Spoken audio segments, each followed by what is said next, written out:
All right, we are back and better than ever with a new season of the Harold Katz podcast. Glad you could join us. Oren Glickman, Akiva Poppers, and of course, Coach. And now we have a little bit of an international flair on this show with Coach now residing in the Holy Land. Coach, how's it going over there? It is awesome. I wish I could even explain it. It's hard to explain it, really. Like, I do know if I did this 25 years ago, I wouldn't have appreciated it. I wasn't ready. Um, you know, our son Donnie was here, just left today, and now I mean I knew this before, but I understand what it means that the land of Israel is acquired through struggle and pain, because the struggle is our kids aren't here. The pain is that when they do come, they leave. You know, we have one son who lives here, but the other four live elsewhere, and that's the struggle. And so anybody says, "Well, you left, you were older, and you have no idea how difficult it is." That being said, I forget what it's like to live in America.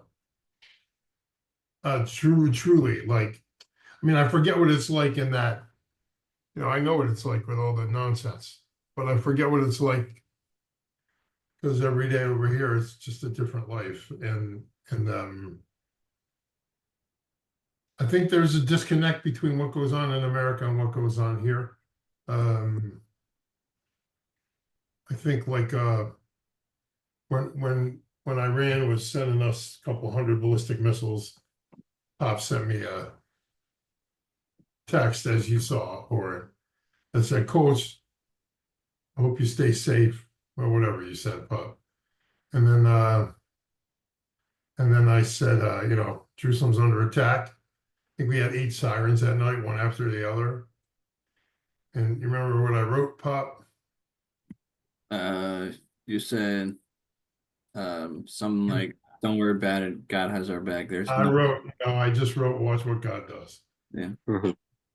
And it's pretty amazing. We get to actually witness miracles every day here, and so there's nothing like it, honestly. The basketball, well, that's something different we'll get into, but living here is a dream come true, and Yeah. I get to live it every day. So now that the holiday season is wrapped up, I think there's a lot to look forward to, both over there and here in the States. Obviously, YU season is right around the corner, so we'd like to get your thoughts on that, what to expect, who to get excited about, and to also discuss some news regarding the Yeshiva League in terms of the Varsity League adopting a 35-second shot clock. So we would love to get your thoughts on both of those topics. Well, I think you've heard my thoughts about the 35-second shot clock forever. I consider pounding on the two of you and everybody else about the shot clock my parting gift to America in Jewish basketball. And as long as that was a conduit to get you going on it, Oren, I'm proud of the fact that we did it. And other people, will say whatever they say, but we know the truth. And all you have to do is go back to whatever number of podcasts we've talked about it, and we've talked about the shot clock and how the need for the Yeshiva League to get it. So, whatever. As far as YU is concerned, they're no longer young, right? I mean, we talked about that on the podcast for years, about how this was a freshman rookie team, and that brand is kind of gone now and out the window. No, you're no longer young, and now you got it's put up or shut up. But I think it's fair to say this group is not the group from 2017 or 18. Right, but there'll never be a group like that again, correct? Well, I agree with that, because that group in their sophomore year went to the NCAA tournament, and I didn't think anybody but us saw it coming. Like, I probably told this before. I'm looking forward to getting Aliyah on here so he could tell it himself. But I remember we were playing Ramapo, and I think they went to the Final Four that year, Pop. Yep. And the Ramapo went on a buzzer beater. Not with us. They won in next year year on the next year on them. Uh-huh. But at our place, there were only, I think, 8 guys in uniform that night. Or 8 guys who could play. I think Tyler had plantar fasciitis, whatever it's called, and Justin had a problem, and Mammon wasn't playing. So you really didn't have a lot of people available. And at one point we were tied at 60. And I remember talking to head coach after the game, and he said, they just ran out of gas, but they're pretty good now. But, they gave us a run. I know we impressed them. Huh? You're saying talking to the head coach of Ramapo. Yeah, Chucky McBride, I think is something like that. And he said something to the extent of they just ran out of gas because it was a tie ball game. I mean, you're talking about a team that went to the Final Four, and we were right there. And then we knew Gabe was coming, and I remember leaving that date. I think it was that one. Maybe we played one more, and I said to Elliot, all we have to do is 12 one-game winning streaks. I mean, that's every streak starts with 1. So we just one at a time, and we lost to, well, I want to say it was Old Westbury, because I think Simcha missed a shot in a 1-point game, Gabe's first game. Gabe really hadn't had practice time or anything. And I remember walking out with Elliot, and he said something like, wow, we're going to be really good. Like, nobody knows how good we're going to be. I said, we can do this. We just have to, it's one game at a time now. And then I think the only game we lost to was Farmingdale in overtime. And I think it was overtime. And Gabe was terrible. And before you know it, we're at York. And they're all sophomores, so they're all coming back. Because Tal was hurt and Mike was hurt. So it was Tyler and Sim. And Justin was good that weekend. The championship weekend. But basically everybody was coming back. And I think we started bar, in the game of purchase, we started 5 sophomores and won the championship. So I don't think that's going to be done here, So now this group is very talented. Dotan, or of course you have to stay healthy. That's what made that group even better, because they lost Tal, who was a starter, and they lost Mike, who was a starter, and still won a championship without them. I think we played, honestly, better basketball without them. Not their fault. We just couldn't rely on, things that we took for granted before. And so, it was more, everybody got to do their job now. Right. Mike can't be the only person rebounding. Right. And then obviously Gabe showing up, and so this team now has not done it, although they had a good year last year, and I do think that we just got outplayed in the final. I don't think we were playing our best basketball at the end of the year. And that's when you have to play your best basketball. Excuse me 1 second. That's when you have to play your best basketball at the end of the year. And I don't think we were doing that.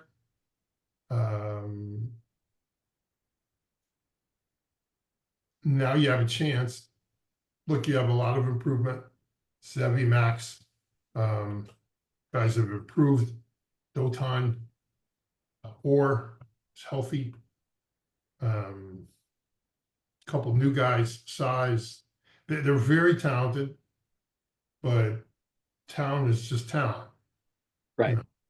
They're no longer young, is what I'm saying. Like now, now you got to do it. They have a chance to kind of trailblaze themselves now. Go win twice in a row. Right. You know. So the fanboys that we always talk about on this show are Yeah. probably going to be gushing over two new additions to the program, the Cronin brothers, Mhm. because of their D1 background. Yeah, don't Um, gush. yes, is this something that we should be expecting going forward in terms of how Elliott recruits, or it's just you know, a dime a dozen when it comes to these two particular players? I wouldn't say that. I mean, they both, you have to adjust to the way we play. Right. Sometimes we've had guys come in who wanted us to adjust to the way they play, or how they did it in our school was blah, blah, blah. Well, Right. if you were successful in your school, go back.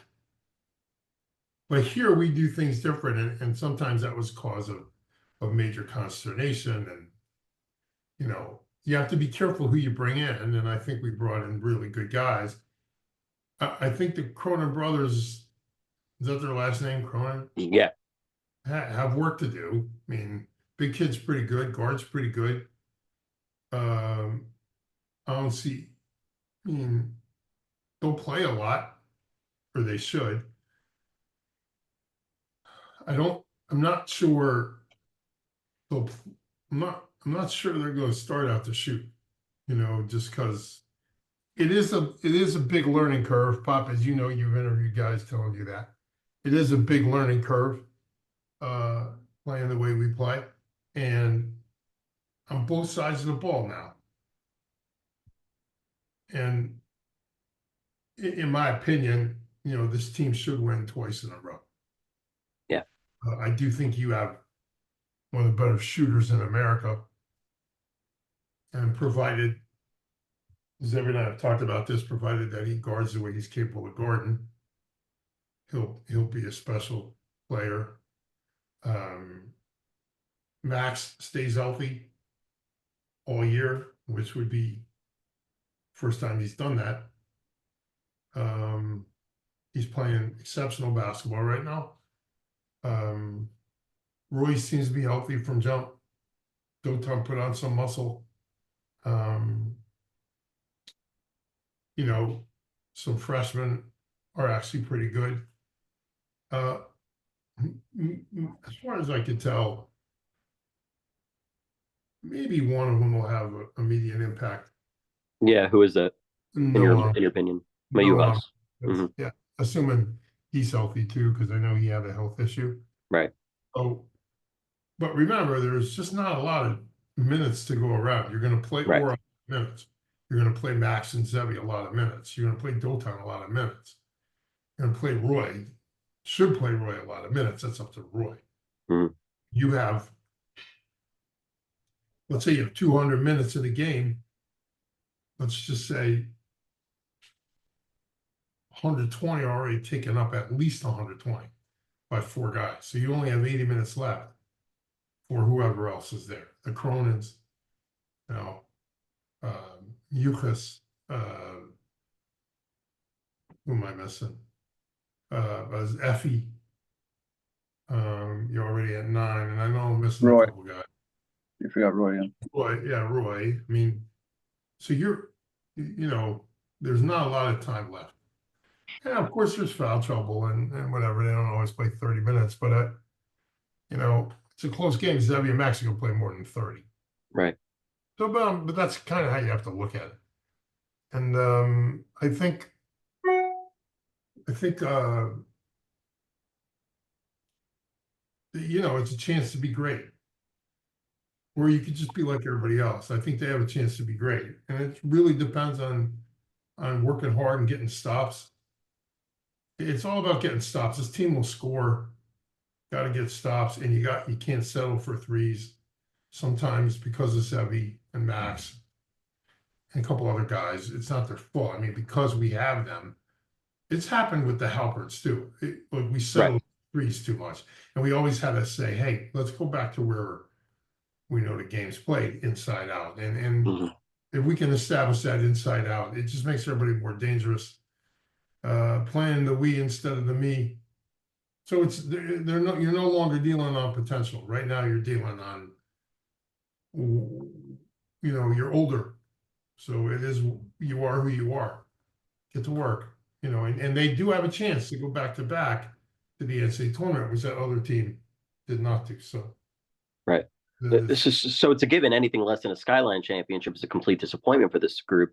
But well, what about NCAA tournament expectations? I mean, I hate saying that, like, because that's kind of sportscaster talk and talking to two sportscasters.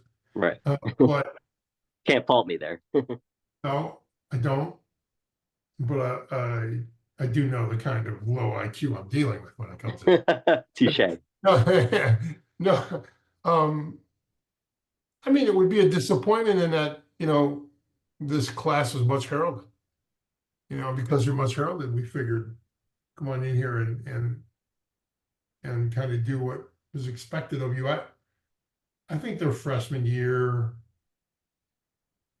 there was just too much inner workings going on. There was too much crap going on inside the locker room. So, last year was a little bit disappointing in that Orr got hurt. Right. And this was hurt. So when you It have was those, kind of back to the drawing board as a result. yeah, a little bit, and you're playing guys long minutes who don't play well in long minutes, like what I mean is there's some guys you play them for 3-4 minutes bursts are great. You play them for 8 and 10 and they get exposed. So by the way, there's Yoav. I forgot about Yoav, who looks much better. Mhm. So it's a team that's 10 deep and you at least 10. There's no more excuses. Now it's time to grow up. Yeah. Just speaking on Yoav, I was at tryouts and I thought Yoav was the best player there, period. I haven't had the chance to be at subsequent practices, so I don't know much, and I don't know, Coach, if you've seen any film since then, but he looked really good. Yeah, I don't know. Healthy. I don't know if I call him the best player there, but again, I'm not the Yeshiva League. I'm not the Yeshiva League chess champion. He looked real good. I mean, he did look good, but like it is a tryout, and if Max and Zebby were the best kids in the tryout, playing like their best in the tryout, or I'd be disappointed because they have those tryouts are for everybody else. It's not really for them, and it's time to be grown-ups. Right. Enough of this. What can you be? Now it's what are you? No, I agree. This is a grown-up team, and further evidence of that is that this is a grown-up non-conference schedule. Yeah. So if you look at that non-conference schedule, which opponent excites you the most? Well, I mean, Papa will have to remind me of some of them. I think coming out to shoot, aren't we playing Mount Yeah, Union? you want? I'll just run right through them, and then you can answer the question. Mount Union's one of them, right? Mount Union's first game, then Worcester, then we host Springfield and Oglethorpe, and then we go to Trinity, Connecticut, who was Final Four last year. Yeah. Go to NYU in their new gym, which I was at in the round of 32 last year. It's real nice. Wow. St. Joe's, Connecticut comes to us. We go, I think, to Wesleyan, Connecticut, although there was some discussion about if that's at us or at them. And then we host Tufts, who was Okay, so you are staring at like a possibility of being 1-7 or 1-8 or something like that. Yeah. Oh yeah, sure. So and that wouldn't be embarrassing because you could turn around and go 16-0. Right. Yeah, I put it this way. I guess if you obviously we're not a computer podcast, but I would guess just based on whatever the computer people, if they were projecting each game individually, they'd probably have us going like 2-7 in non-conference and like 15-1 in the conference. So what you're saying is actually, again, obviously we're not a computer show, but How about that? Without a computer, I was able to figure that out. there you go. Right. It really is going to depend. Like Mount Union is just flat out quick, and we don't have that kind of quickness. So I don't know exactly how they're going to be this year, but my hope is that Bloomfield exhibition could help prepare us for them a little bit. yeah, it's not this coming week, like Thursday. It's Halloween. Yeah. So wait, maybe we could disguise ourselves as a team that plays defense. Like you, the whole, we'll go back. I'm going to go back again. Elliot had asked me years ago, like, how do we become national? And I said, you have to get your face kicked in nationally. Like, you Right. just have to play, people are going to kick your ass. That's just how it is. And if you're afraid to do that because you're worried you're going to get fired, or you want your record to be sparkling so you can hang it up somewhere or have people talk, well, he's 22-0, If you do that, like, you can make a cupcake schedule. Why's played a lot of cupcake schedules the last 100 years. But Right. and then I remember the days of Baruch and Hunter and City College. yeah. And at the time, think about this. I mean, we thought, with all due respect, we thought Connecticut College was like great to play. Right. And now I'm not sure at least. I'd rather play the top of that league. And so I told Elliot, if you want to do that, you go get your ass kicked, because you have to know who you want to be. Your players have to see it. You have to know who you want to be before you get there. Like, you think and it's not until you play them that you know. And you walk out of Williams and you just go, holy crap. And they didn't win a national champion. You just like, man, I remember that. I remember them coming to our place Ryan's freshman year. Yeah. And we still had DT at the time. He didn't get hurt. And I remember Donnie had a shot from the corner, put us up 21-20. 21-20, right? And I mean, that's 6'10" flying right at you, and you bang that down. It was like that ball went in his hands for maybe 3/10, 4/10 of a second. Just boom, boom, right? And I remember the coach at the end of the game saying, your first six can beat anybody in America. We just didn't have the depth, Right. And that team, I believe, Williams, didn't they go to Final Four or something that year? I don't remember if it was Elite Eight or Final Four, but they were good went enough. far. They went far. Yeah. So you had, and we ended up getting beat, but you had to play them. You had to get your ass, because then the next year we went back there and beat them. Like, you had to get your ass kicked. You know what I mean? You had to play Ramapo. Now, they always played Ramapo at Yeshiva, or at least as far as I could tell, they played them a lot. Because they were local, and we were like a gimme for Ramapo. And all of a sudden, Ramapo wakes up and says, hey, we're not playing them anymore. Right. I mean, they're pretty good. Like, we gave a game away to him Ryan's freshman year, and you have to get better, and you only get better by playing Mount Union and Trinity, and I would even add to that. I was at Trinity for the Elite Eight with Max and Banesh and Shklar. We turned into like a nice Shabbos, and then we watched them play Calvin. Shabbos at Trinity and Calvin. Interesting, right? Very very Jewish. Yeah. Yeah.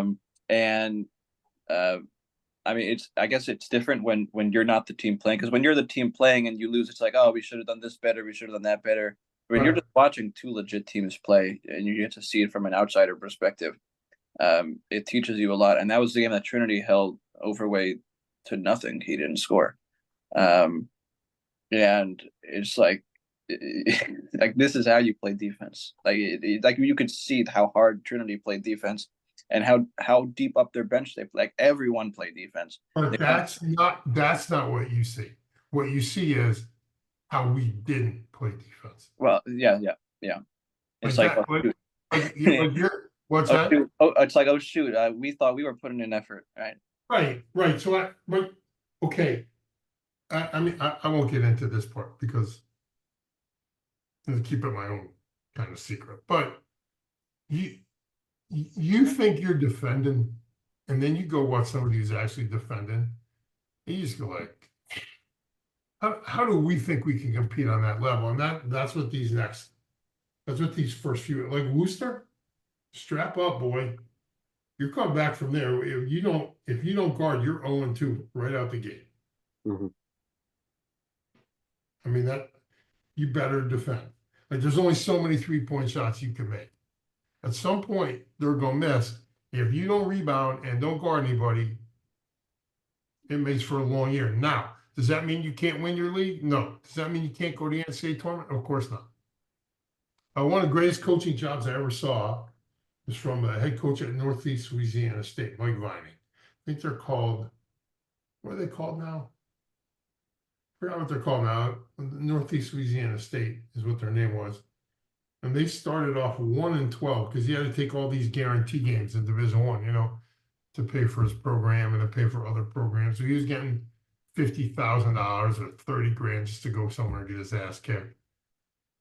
I think he ended up 14-13 after starting 1-12 and went to the NCAA tournament. It was probably the greatest coaching job I ever saw because you have to keep your locker room together at 1-12.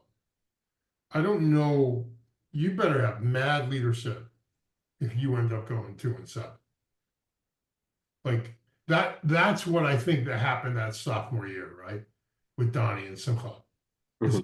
They had mad leadership. So we're not gonna let this pull us apart. You know, like there weren't a lot of guys in uniform, everybody was hurt. And these sophomores were carrying all the weight. And there's this you know, you have your leadership has to keep it together. And if you start 2-7, you have a distinct possibility that the whole thing runs away from you. And that's the most important thing this year. Now, you could just as easily be 7-2. I don't know if it's just as easy. This is a team that's good enough to do that. But the Achilles heel of this squad, ever since they got here, was rebounding. If we don't rebound with these teams, they will embarrass us. Worcester will embarrass us. I haven't even looked at the roster, and they probably have at least 2 or 3 6'8" mamma jammas on that group.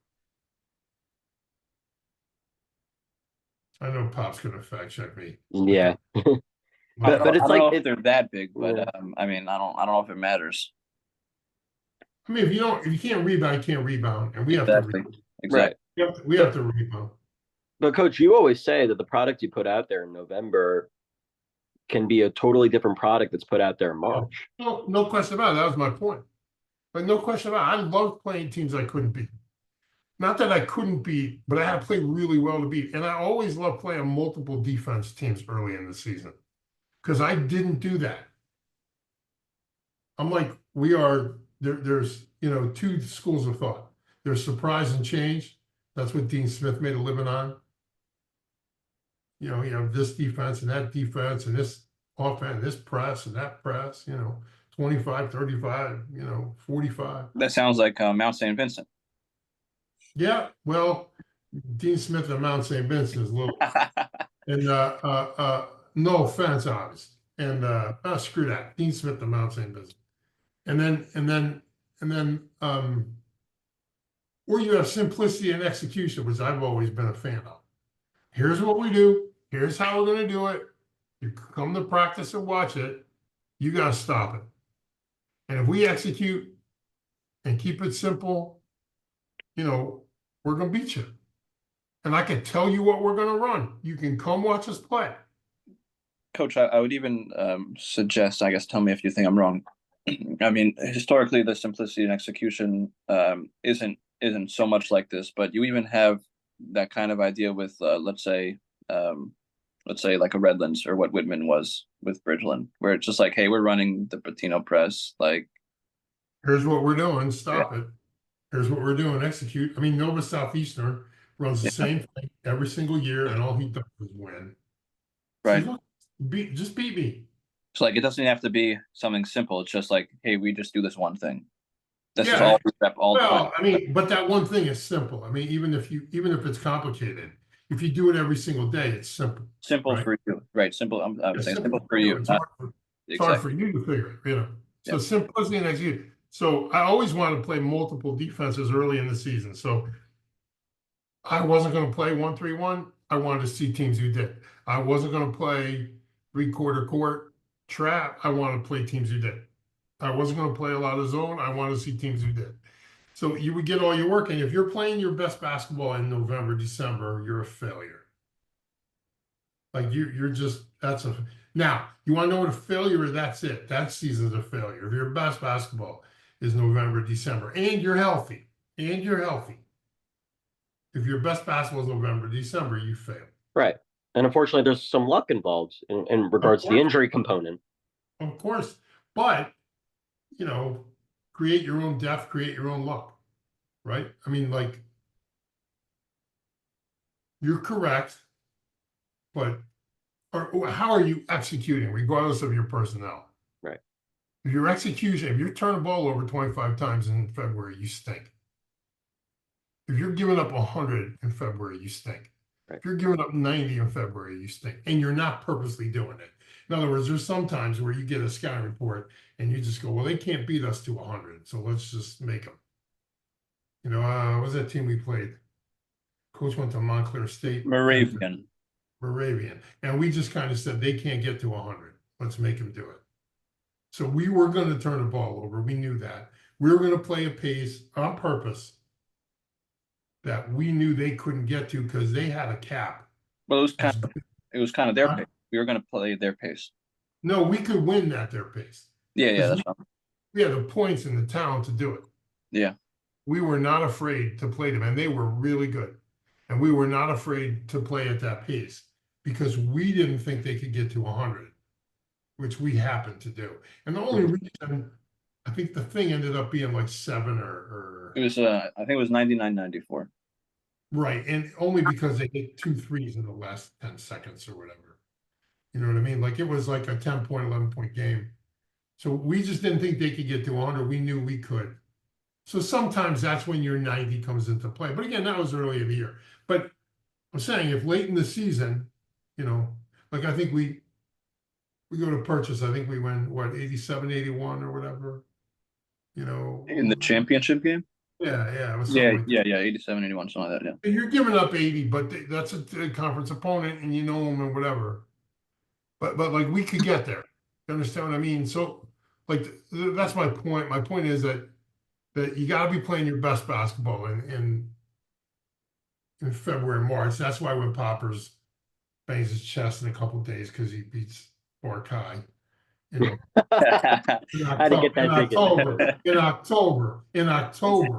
I say, wait till March, Barkai. We got problems if we don't beat In Barkai. October, you win in October, you're nobody. Who the hell even plays in October? I don't even know what the hell's going on in your league.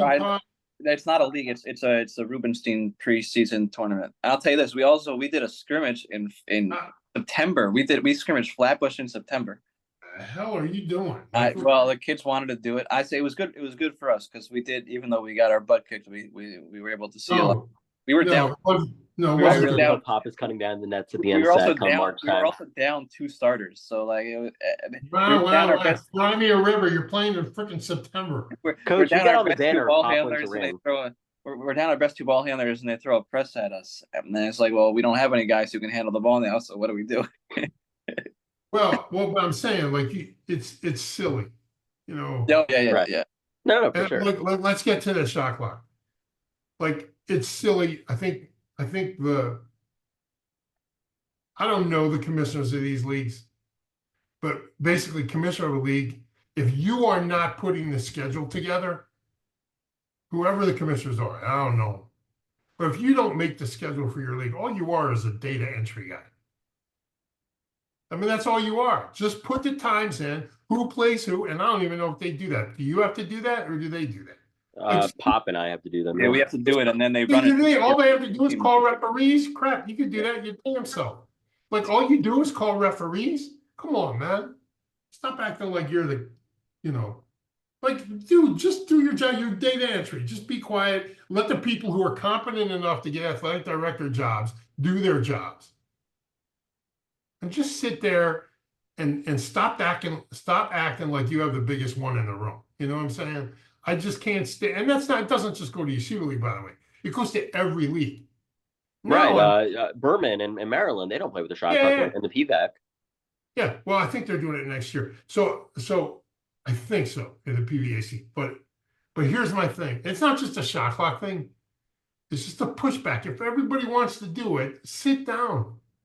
Like, just shut up. In other words, try to find solutions and why we can do it, and don't say why we can't do it, is what you're trying to say. Exactly. And like there's the reluctance to do this for so many years when the entire country was doing it makes zero sense except to show you how big yours is between your legs.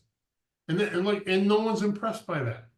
Like, dude, let's make the kids compete so that when the California teams come to New York to play you in a tournament, you're not caught with your pants down because they're used to playing with a clock and you are not. Right. If there's who won a Sarachek tournament last year? EULA. Maybe there's a reason behind that, by the way. Of why No, of course California's there's something improved behind in it. Sarachek Of the last course couple of there's years. something behind it. Because the New York teams with all the talent and all the kids, the majority of kids who played Jew basketball in New York. Period. Right. In the whole area. Yet they're sleeping in their own beds in New York. Like these teams come from out of town, play with a shot clock, and it never bothers them because they do it every single day. And the teams Right. from New York are like, oh, what to do with the shot clock? I believe the teams in New York now will compete better. For Sarachek. Maybe not this year, but in future. Yeah. Right. Because Shalheven and EULA are pretty strong this year. but that's not my point. My point is they're not used to playing with a shot clock. Right. That's why you get some dumb shots that like tie the game and dumber shots that lose the game in overtime. Yeah. If you know what I'm talking about. So it can only help on a national level if you know, and like everybody's like, well, you don't get guys to work the clock. Listen, I don't know about you, but I'm the AD, and if you want to play on our JV or you want to play on our varsity, everybody's doing at least 2 games at the table. Period. Right. And I don't want to hear about you got this, you got that. Figure it out. You're doing 2 games, every single person. 15 guys on your team, that's 30 games worth. Right. Every team, JV, varsity, the guys at the table, guys on the shot clock, guys, whatever they need. At least 2 guys per game. Understand? Shouldn't be the same 2. Every guy's got to do it or hand in your uniform. Parents don't like it, too bad. It's called responsibility. Teaching your kids how to do things, give to the community. So that's how I would run it. So guys complaining that, oh, we don't have people to work the table. I'm sick of that. It's the dumbest excuse in the world. Our JV separate from our varsity. Well, too bad you're the AD. Make sure it's not separate. You want people to work the table? Boom. That's who works the table. It's that simple. And they're like, nobody thinks out of the box. They're all stuck in 1964. You know what I mean? All waiting to join Luther King in the street. Like, this is just dumb.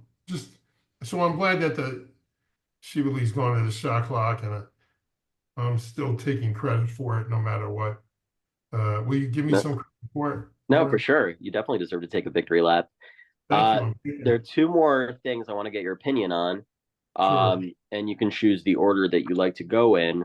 I wanted to get your opinion on the Kiru that Zevi Salmon's been doing off the court with the YU players and connecting them more with their Judaism, and would also like to get your opinion on Bronny and LeBron playing together and making NBA history. If you're pro or anti or have no opinion.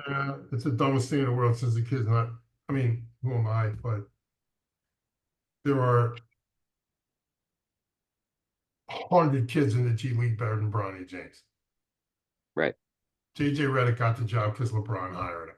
It's not even a surprise.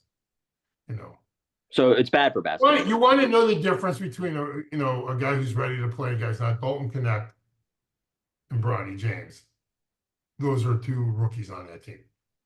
Now, you can't even say them in the same sentence. But the one dude. So I saw the Griffeys play together. This is not exciting. Right. We weren't born yet, so we don't remember. Yeah, it's not. It's like, and the other kid, he's not NBA talent. He's just playing because he's got protection. As far as Zevi, Zevi's a righteous person who I have not only admire and wish I was more like, but he's a gem of a recruit. And no matter Zevi or anybody else, somebody brings people closer to God in a world that totally writes God off. I always thought it was disgusting the way people would make comments about why are you recruiting these unaffiliated Jews with very little background. And I think Zevi proves that there is a lot of value in bringing these people to Yeshiva University. Well, here's the thing. Here's my thing. Like, dude, they're Jews. They're holy. They have blood of martyrs running through their veins. Hmm. You make the choice to stay Jewish or die, to stay Jewish or convert. And they all chose to stay Jewish. Someplace in their line are people who had to make tough decisions about being Jewish. People who either walked through a death camp or like it's ignore the noise because the world's fallen off its axis. I believe I quoted this a long time ago. Maybe we named the podcast "Woe to those who call evil good and good evil." You're watching that right now. Isaiah 5:22, maybe. I think I'm right about that, but I could be wrong. It could be 22:5. I think it's 5:20. But woe to those who call good evil and evil good. You are watching that in real time here. The Jewish people, there are not enough of them for us to nitpick who's coming here and who's not. Yeah. They're Jews. They're Jewish people. The world, all across the globe is rejecting them. And you want us to reject them at Yeshiva University? Are you outside your mind? What kind of Jew are you? Hmm. If you do that, you don't understand the value of being a Jew. Yeah. You don't understand what it means to be a Jew. I think it's very important for our viewers to hear this, so thank you. Especially the judgmentalism of it. Really? You know how God works? Really? You understand? You understand? Even though God himself tells you your ways are not my ways, your thoughts are not my thoughts. And as far as it is from heaven to earth, that's how far it is from your ways, my thoughts, your thoughts. And yet the Jews stand there, why you bring these people in? What? It's exactly what Zevi should be doing. It's exactly what we all should be doing. Imagine, you have no idea what the value of one bracha is. One amen. One amen. One bracha on tefillin. Right. Apple. You have no idea the value of that, yet you want to pass judgment on that? Nah, man. I ain't even feeling that. A Jew is a Jew is a Jew. Just ask anybody, because now we're all Zionists, right? Right. I mean, I'm a Zion, I don't live here. But I'm saying, like, all of it, we're all guilty because we're Jewish. And we're going to turn our back on them because they're not as Jewish as you think they're supposed to be. I'm glad God doesn't have you in his court. You know what I mean? That God's heavenly court doesn't consist of you. Yeah. I want people who have a love for the land, a love for the people, a love for Torah, a love for Jews, and look out for one another. That's what we need. If we only cared enough about our people as we do about what people will say about our people, you know what I mean? So the hell with those. But you know what? Screw them. I've heard that my whole life. Screw them. Yeah. No, it's a great thing what Zevi's doing. And yeah. To use them for basketball and then throw them away and not care about them anymore, that's my own, I got a problem with that. Like once you're in their life as a coach, you're in their life. And you're coach, you're kind of having that opportunity right now with what you're doing, correct? Yeah, yeah. It's not a religious thing, but definitely like definitely some opportunities today, for teaching from time to time. This afternoon, our guys visited soldiers, wounded soldiers. Well, I mean, what's better than that? What's better than that? To go to the hospital and visit soldiers, and you represent Maccabi, and you represent your basketball program, and that's the greatest thing in the world. Yeah. That's what our program is about. Yeah, we want to win, and yeah, we'll take lumps early because we're not all here. It doesn't bother me. Yeah. I hope to be playing our best basketball in March, April, May, June. Right. But what we're doing outside the line, going to the hospital and going, that's the most important thing to me. Oren, do you have to go now?